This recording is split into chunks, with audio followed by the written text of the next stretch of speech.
Salam əziz yoldaşlar. Bugün biz sizinlə 6-cı sinif üçün keçirilən monitoring imtahanının izahına baxırıq. Qeyd edim ki, variant B variantıdır. Digər variantlarda suallar, oxşar suallar var. Onlarla da müqayisə edə bilərsiniz bunları. 51-ci sualda nə deyir? Müəllim lövhədə 2 dənə düzbucaqlı çəkdi. 2 düzbucaqlı çəkir və sənan bölgüləri düyümlə verilən xəttkeşi istifadə etdi. Tutaq ki, biz burada bir dənə düyüm, düzbucaqlı tutacaq, burada da bir dənə düzbucaqlı tutacaq çəkirik. Deyir ki, etməklə bir düzbucağın enli 20 düyüm, uzunluğu 30. 30 buranda 20. Nərmin isə bölgüləri santimetrlə ifadə edən xəttkeşlə istifadə edilədi. 20 bura santimetr, amma 30 santimetr də bura. Tamam. İndi deyir ki, buna görə aşağıdakılardan hansı doğrudur? İndi bizə deyir ki, Nərminin düzbucağının sahəsi daha böyükdür. Sahədən söhbət gedir. Deməli, sahə, bu S1 deyək buna da S2 deyək. S1 bərabərdir. Bax, S1-in sahəsi 20 cm, vurulsun 30 cm, bölünsün 2 ilə isə. Bu deyir 600 bölünsün 2, yəni neçə olur? 300 olmuş olur. İndi S2-nin sahəsini hesablayanda isə, axı bu düyümdən verilib. Bir düyümündə ölçüsü nə qədərdir? 2,54 cm. Deməli, sən 30'u vurasın 20 düymə, böləsin 2'ye. Bir də bunun 30 düyümü santimetrə çevirmək üçün 2,54'ə vurassan, bir dənə də 2,54'ə vurassan, çünki bu da düyümdən verilib. O zaman olacaq 300 vurulsun 2,54'ün kvadratı. Bu da birdən böyük ədəd olduğu üçün 300'ə vuranda ifadənin qiyməti böyüyəcək. Yəni 2,54'ün kvadratı məsələn 6,25 eləyir, vuranda sahə böyüyəcək. Deməli, sənanın çəkdiyi, istifadə elədiyi düzbucağın daha böyükdür sahəsi. Düzbucağın sahəsi daha böyükdür. Tamam, doğru cavab oldu C variantı 51-də. Keçdi 52-yə. Xətti diaqramda Samirin bir həftə ərzində günlər ərzində yerləşdiyi məsafələr təsvir olunmuşdur. Bu məlumatlar aşağıdakılardan hansı doğrudur? Deməli, yoldaşlar, birinci gün baxın 7 olub, ikinci gün 6 olub, üçüncü gün 8, dördüncü gün 5, beşinci gün 8, altıncı gün 9, pazar günü 8. Deməli, yoldaşlar, biz buradan indi moda median axtardığımız üçün biz bunu artan sıra ilə düzməliyik. Olur 5, sonra bu 6, 5 6'nı yazdıq, sonra 7, sonra 8, sonra 8, sonra 8, sonra 9. İndi deməli moda nə qədər olacaq? Moda olmuş olur 8. Çünki 3 dənə 8 təkrarlanıb. Mediana baxsaq görərək ki, bunu silərik, bunu silərik, bunu silərik, qaldı 8. Median 8. Moda median bir-birinə bərabərdir. Ədədi ortamızda. Görə bunun toplam nə qədər eləyir? 3, 8'in 24 üzərinə gəlsin. Bax, 8'ləri topladıq. Geriyə qalır 5, 9, 6, 7. 7, 9 eləyir 16, 22, o da 27. 27 ilə də 24 toplayanda 51 bölürsən 7'yə eləyir 7 tam nə qədər? Bax, bu bundan 8'dən kiçik olur. Deməli, moda median bir-birinə bərabərdir. O zaman D variantı düzgün cavabımız olmuş olacaq. Diaqramda bir məktəbin şahmat komandasının 5 üzvünün yarışda topladığı xallar görə verilənlərsə bu üzvlərin orta balını hesablayın. Yoldaşlar, bu 5, orta bal istədiyini toplayırıq. 5, bu 7, sonra bu 4, sonra bu diaqrama görə 8, digəri isə 6 bal yığıb. Bölürsüz ortalama 2, 4, 5 dənədir. 5'ə bölürsüz. Olur 10, 30. Bu toplam edir 30. 30'u da 5'ə böləndə olur 6. Doğru cavab hansı olur? D variantı 53'də. Keçirik 54'ə. 54'də deyir ki, Orxan həftədə 4 gün idman zalına gedir və 1 saat məşq edir. 4'ü vuraram 1'ə, elədi 4 saat həftə ərzində. 3 həftədə də 4 saat məşq eləsə, deməli bu 12 saat məşq eləmiş olacaq. 54'də. 55'də. Nihat dostlarıyla birlikdə velosiped sürməyə çıxır. Onlar qərar gəlir ki, hər gün ən az 3 km, ən çoxu 12 km yol qət etməlidirlər. Yəni 12'ni gedə bilərlər də, 3'ü də gedə bilərlər, 3'də dayana bilərlər, ya 12'də dayana bilərlər. Problem. Nihat x kilometr yol gedir. Aşağıdakı bərabərçi hansı Nihatın getdiyi məsafəni düzgün ifadə edir? X kiçikdir, bərabərdir 12, böyükdür, bərabərdir 3. Və bunlar da daxil olmalıdır. Niyə? Maksimum deməli 12 gedə bilər, minimumda 3 gedə bilər də. 56. Məktəbi riyaziyyat dərnəyi 25 şagird, riyaziyyat fizika, bax yazıram R, burada F. Deməli 25 şagird riyaziyyat dərnəyinə 10 şagird həm riyaziyyat, həm fizika. 10, 18 nəfər fizika getdiyi üçün bura 8'i qalır. 25'dən də artıq bura 15'i qalır. Deməli deyir ki, riyaziyyat və fizika dərslərində iştirak edən şagirdlərin ümumi sayını tapın. Olur 15 plus 10 plus 8. Bu da eləyir 25 üstə 8 33. Doğru cavab D variantı 56-da. Keçirik 57-ci suala. Deyir aşağıdakı verilmiş cədvəldən hansında x və y qarşısında düz mütənasib asılı mövcuddur. Baxın, düz mütənasib suallar nədir? 1-i 1-ə böləndə 1 qalır. 3-ü 2-yə böləndə 1/5 qalır. Fərqli rəqəmlər alındığı üçün, ədədlər alındığı üçün bu düz mütənasib ola bilməz. 4-ü 1-ə böləndə 4 qalır. 7-ni 2-yə böləndə 3/5. Bu da düz mütənasib asılı. Eyni olmalıdır. Və 7-ni 1-ə böləndə 7, 14-ü 2-yə böləndə 7, 23-ə böləndə 7, 28-ə böləndə 7. Bax, hamısını eyni aldığı üçün doğru cavab olur C variantı. Yəni A, C olunmuş olur da. Dəmirdən hündürlüyü 2 metr, oturacağın radisi 1 olan silindr formalı su çənini düzəltdilər. Deyir ki, bu çən yan səthi və üst oturacaq olmalı, yalnız çöl hissədən boyanacaqdır. Yəni bunu çölün boyamaq üçün bax yan səthinin sahəsi mənə lazımdır. S yan səthinin sahəsi bilirsiniz nə edir? Uşaqlar, çevrənin uzunluğun 2 piyeri vırırsız hündürlüyə. Bu sizə verir yan səthin sahəsini. S yan o zaman bərabərdir. 2 vırılsın. Pimiz 3'dür. R'imiz 1'dir. H'ımız 2'dir. Bu da eləyir 3 2 6 6 2 12. 12 bu olmuş oldu. S oturacaq. İndi oturacağın sahəsi də lazımdır mənə. Oturacağın sahəsi də çevrə olduğuna görə pi kvadrat olur. İndi 1'i qoyuram yerinə. Eləyir 3 vırılsın 1. Bu da eləyir 3. Toplam 12 plus 3. Bu da eləyir 15. İndi yoldaşlar baxın.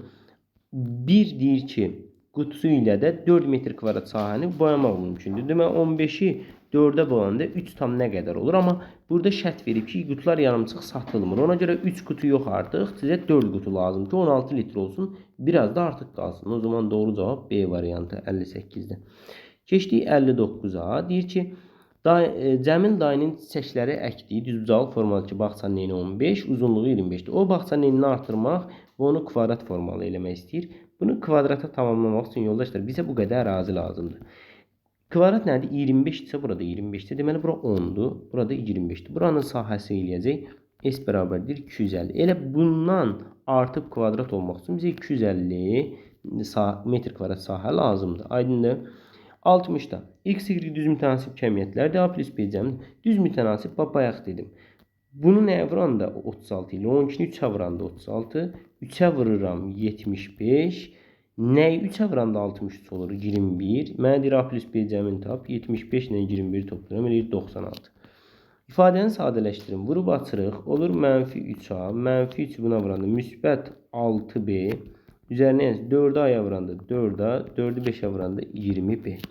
Bu da eləyir 4A'nın 3A'nı çıxanda A plus 26B olmuş olacaq. Doğru cavab B variantı 61'də. Keçirik 62'yə. Deyir, gün ərzində, Samirin həftə ərzində ekran qarşısında keçirdiyi vaxt diaqramında həftənin neçə gün ekran qarşısında 1 saatdan vaxt olur. Bax 1 saatdan çox olan hansılardır? Bax xətt çəkdim, xəttin üstü 1, 2, 3, 4 dənə. Deməli 4 gün bu adam 1 saatdan çox ekran qarşısında vaxt. Deməli tənliyi həll edim. Deməli burada 2x atırıq da mənfi 7x bərabərdir. Bunu da atırıq bir tərəfə 14'e x ördü mənfi 2'ye. Doğru cavab D variantı 63'də. Şəkildəki yarım çevrə eni 5 cm düzbağın tərəflərinə toxunur. Bura 5'dirsə yoldaşlar, burada 5'dir. Bu da radius olduğundan burada 5'dir, burada 5'dir. Bu özü diametrdir deyənə elə 10 olmuş olacaq. 5 ilə 5'i toplayırsa.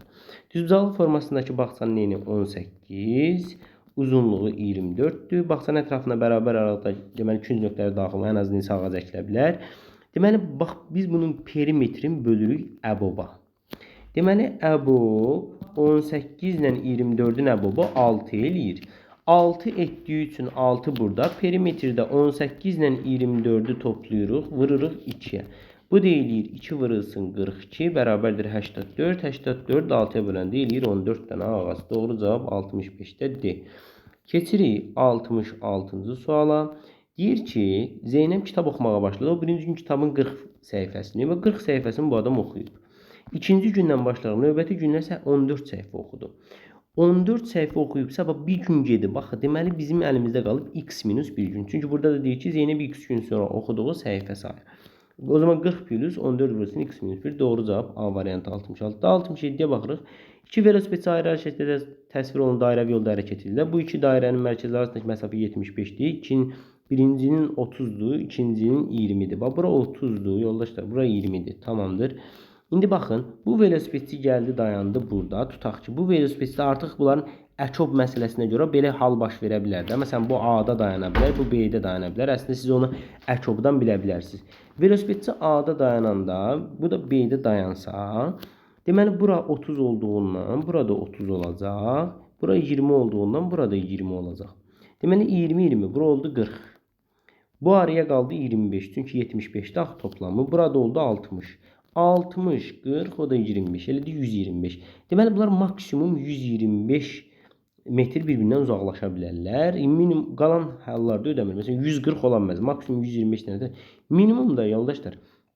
Baxın bir-birinə yaxınlaşanda burada hərəkət edə bilirlər. Bu da 25. 25-dən aşağılarda ola bilməz. Məsələn 20 10 25-dən kiçik olduğu üçün bunlar ola bilmir. Kvadrat formalı zərfin bir üzünün sahəsi 100-dür. Kvadrat formalı bir zərfdir. Sahəsi 100-dür. Deməli bura 10. 10-dur ki, sahə 100 olur. Deyir ki, bunun daxilinə yerləşən diskin sahəsi ən çox neçə kvadrat santimetr ola bilər. Deməli biz bunun radiusunu tapmalıyıq. Radius elə kvadratın yarısıdır. Buradan eləyir 5. O zaman dairənin sahəsi S bərabərdir pi r kvadrat olduğundan pi vurulsun 25. Bu da eləyir 3 vurur 25. Yəni 75. Doğru cavab D variantı 68-də. Sonra keçirik 69-cu suala. Deyir Gülzar xanım 5 nəfərlik ailənin bir həftəlik meyvə ehtiyaclarını ödəməlidir. Ehtiyacı üçün deyir ki, bazardan müxtəlif meyvələr alır. Onun aldığı meyvənin miqdarları və qiymətləri haqqında məlumat aşağıda verilmişdir. Deməli, 3 kiloqram alma alıb, hərəsi 1 manat 20 qəpikdən. 3'ü vurursan 1,20 eləyir 3,60. Sonra 2 kiloqram mandarin 1 manatdan eləyir 2 vurulsun 1,50, bu da eləyir 3 manat. 2 kiloqram portağal 1,60-dan 2 vur 1,60 eləyir 3,20. 1 kiloqram armud 1,80-dan elə bu 1,80. 1 kiloqram kivi də eləyir 2,90. İndi bunların toplamı yoldaşlar 3, 3, 3. Deməli 9, 10, 12, 12. 60, 20, 80, 160, 50, eləyir 12, o da 2,50, 14, 50. Deməli bu adam ümumi 14 manat 50 qəpik pul verib və bir nəfərlik, bir həftəlik meyvə ehtiyacının xərcini orta hesabla bir adam başına düşəni hesablamaq üçün 14 manat 50 qəpik bölürük 5 nəfər arasında. Çünki 5 nəfərlik ailədə axı. Bu da eləyir 2,90, yəni 2,9. 70'ə baxırıq. O zaman 2'ni x'ə vururuq, çıxılsın 10 üzərinə yazsın 7 bərabərdir 14'ə. Deməli 2x'i tapmaq üçün 14'dən 7'ni çıxırıq. 7, üstünə 10'u gəlirik 17. 2x eləyir 17, x eləyir 8,5.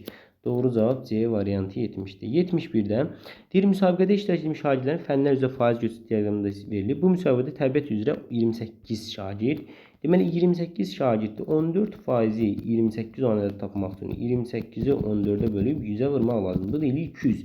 Deməli bu müsabiqədə 300 dənə şagird var imiş. İndi baxın 14, 33, 28'in toplamı eləyir deməli 75. Deməli bura qalır 25. 25 faizdə riyaziyyatda. İndi 200 nəfər idi. 25 faizi riyaziyyatda iştirak edir. 25'ə vurub 100'ə bölürük. Bura gedir. 2'ni də 25'ə vuranda toplam eləyir 50. Deməli doğru cavab 50 olmuş olacaq. Keçirik 72-ci suala. Deyir, qrafikə əsasən dağın hündürlüyü və gölün dərinliyi təsvir edilmişdir. Dağın hündürlüyü buradır, gölün dərinliyi də buradır. Ən yerinə deyir, gölün ən dərin yeri ilə dağ zirvəsi arasında neçə metr hündürlük fərqi var? Bax yoldaşlar, 500 buradan bura qədərdir, toplanır. Yəni modulları toplamalısın da. Bax, bu da 300'dür. 300 də buradan bura qədərdir. 500-dən 300'ü toplayırsan eləyir 800. Ya da elə 500'dən çıxırsan göstəricisi mənfi 300'ü, mənfi dəyəri toplanır olur 800. Tamam, cavab oldu 872'də. Keçdik 73'ə. Verilənə görə y minus 2x minus z neçədir? Deməli bura 160'da, bu onun qarşılığı 160'dır. Açıq bucağı tamamlamaq üçün bu açıq bucağı olduğuna görə 20 yazılmalıdır, burada 20'dir. O zaman 160 çıxılsın 2 vurulsun 20 çıxılsın z də 20 dərəcədir, qarşılıqlı bucaqlardır. O zaman 160 çıxılsın 40 çıxılsın 20. Bu da eləyir 100 dərəcə. Tamam. Cavab doğru cavab 100 dərəcə. Deyir Beos bucağı AOP bucağından 2 dəfə kiçikdir. Beos bucağına x desəm AOP bucağı 2x olacaq. Deos bucağından isə 3 dəfə kiçikdir. Bundan da 3x deyirəm. Bu Beos bucağının dərəcə ölçüsünü tapın. Toplamı bunların 6x eləyir. 6x 180-dırsa x buradan 30 olur. Deməli elə bura 30 dərəcə olmuş. Olacaq 74-də. Sonra 75 bilik yarışında iştirak edən 48 şagirdin 12-si yarımfinal mərhələsinə vəsiqə qazanmışdı. Yarışda iştirak edən şagirdlərin neçə faizi yarımfinalda iştirak edəcək? 12-ni bölürsüz ümumi şagirdlərin sayına vurursunuz 100-ə. Eləyir 4-də 1-i də 100-ə vuranda 25% olmuş olacaq. Oldu yoldaşlar, bu qədər. Növbəti izahda görüşənədək. Özünüzdən müğayət olun.